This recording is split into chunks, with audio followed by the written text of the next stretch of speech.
What up, Untapped fam? This is Vector. I'm sitting with the 121 crew here today for our interview. So, you guys want to introduce yourselves?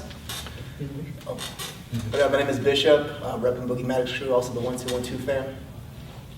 DJ Megatone, I rep Feel Good Collective, Squishy Docious, and 1212. And Green, representing 1212 Sessions and Squishy Docious crew out here in Inland Empire. You want to get on this tour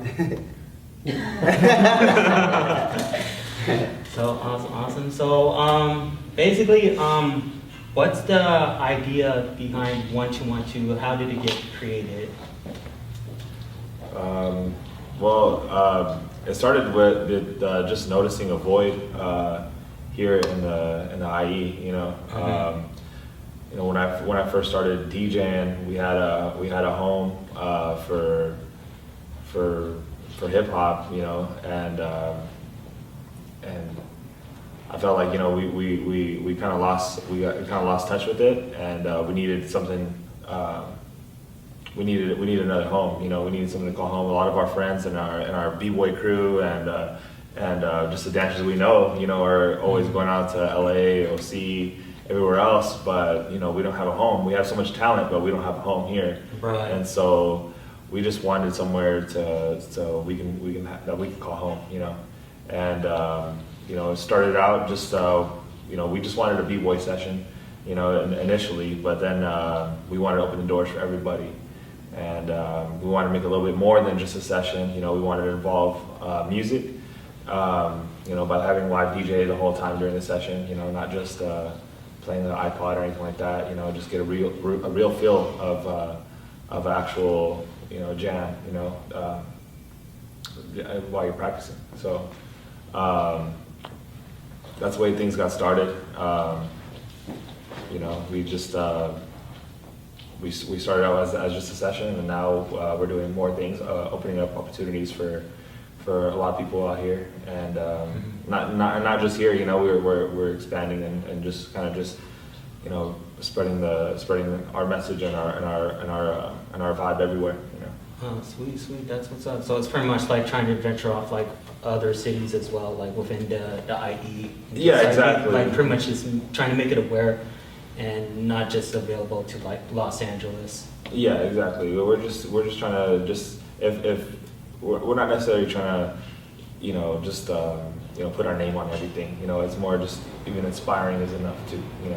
So if we can inspire people who are in their neighborhood where they don't have anything going on really, if they wanna get something going on, we can definitely inspire them or support them in some way.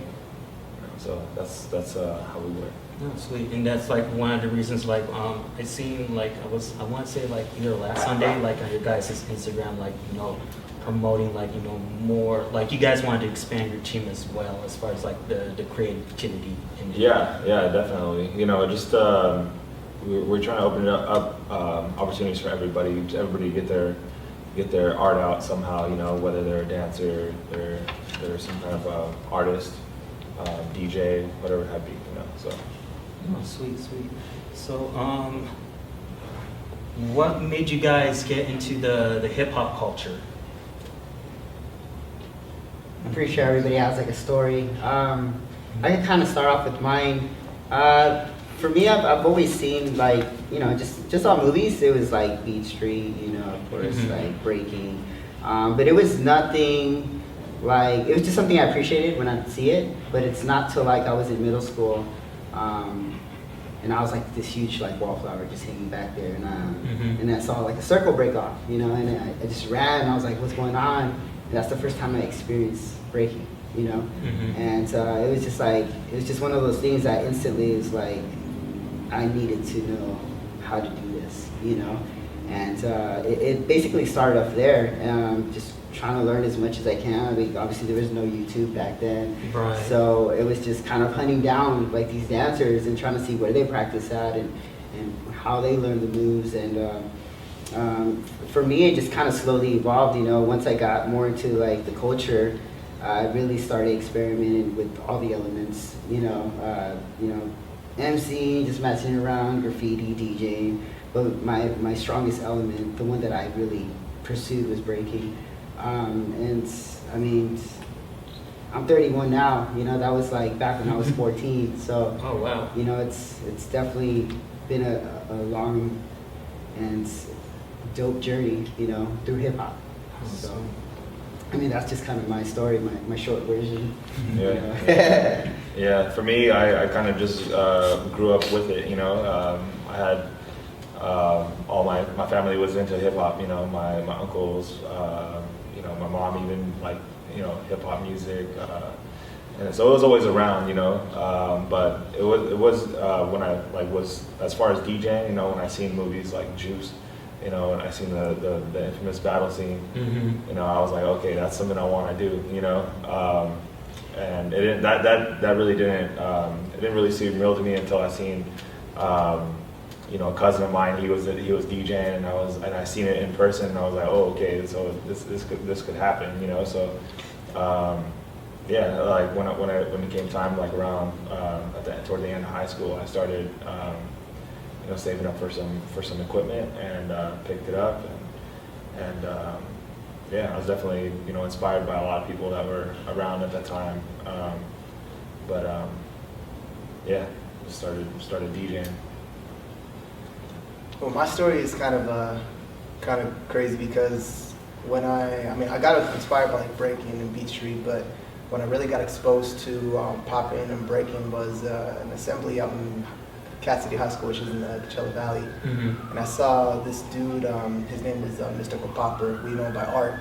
And I saw him get down, and he was like rocking this V for Vendetta mask, and he had some sunglasses on, getting down. I was like, yo, like, this freaking dope, you know? And then from there, you know, I just linked up, and then I was looking up, by then we had YouTube back in 2008, so I was looking up like whatever I could.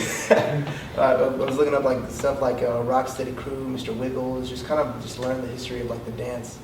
And my background was basically, my family used to listen to a lot of funk music, so it's just like Zapp and Roger, the Gap Band, Daz Band, and whatnot. It was just something that kind of just started like evolving through time, like starting from 2007 all the way to now. And so, like, I didn't really start getting into DJ until, you know, I met these guys right here, and now I'm starting to, like, you know, get like into the other elements of hip hop too.